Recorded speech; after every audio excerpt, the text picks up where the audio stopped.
In this video, I'm going to show you an approach for dealing with file-based changes in Sitecore websites that are hosted in Docker containers.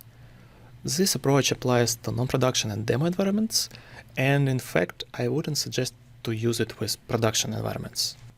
So let's say you have a shared Sitecore instance somewhere in Docker, let's say in Kubernetes or some local hosting, and this instance is used by multiple editors or QA engineers or just people interested in Sitecore. It has some item storage, it has file storage for some persistency if you turn that instance on and off. And there is that guy, this advanced user in our scenario, who wants to install some package. Maybe he grabbed a redirect module from Sitecore's marketplace.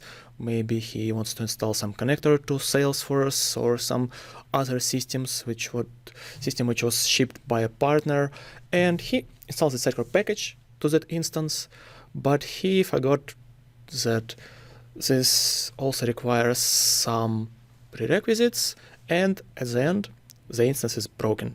He will bug a developer and say, hey guy, this package which I installed, the site is down, and developer will be not so happy because he'll need to figure out how to fix it, and he doesn't even know what exactly got installed, what was there on that instance, and who actually broke it. So we needed to fix it, and what we needed as well is persistency. We wanted to be able to start and stop the instance and still have all the files in place. We didn't want to use persistence volumes anymore due to resizing issues and all kinds of issues specific to Windows. Also, traceability is important, like who did what, etc., and ability to roll back the changes. And then ease of use. It should be super easy to add the files, and non-technical users should be able to do that as well. So here is our solution to this problem. We decided to draw a line between the users and the file system, effectively decouple the users from the file system.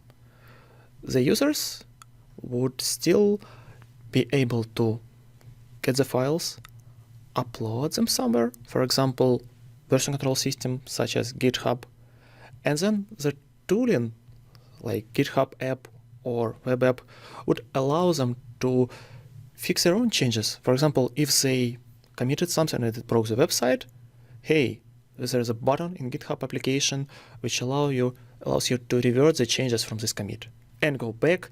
And if something goes really wrong, you can still go to developer and he will fix it, but at least he'll know what's happened, who updated what, when. And on the Docker side, you see we'll have the Docker images, CM container, which would pull the data from the GitHub and store the items in the item storage. But since it pulls everything on startup, it wouldn't need the file system and the persistent volumes at all. And here is a part of the script which synchronizes GitHub repo with your Docker container file system. It's just a part of it. The full script is available here in this Sitecore Edge repo. It will grab the files on startup, and also it will grab them every minute if there are any pending changes. So this script will basically run every minute, use deploy key to access a private repo, check for pending changes, and if there are changes, git pull and drop a copy. Let's see how it actually works. So here I am in my private GitHub repo. I have an app config and include folders. I can drag and drop file here. Just through the UI, click commit changes. It uploads the file. And in less than a minute, my Docker instance of CM will pull the file and apply the changes.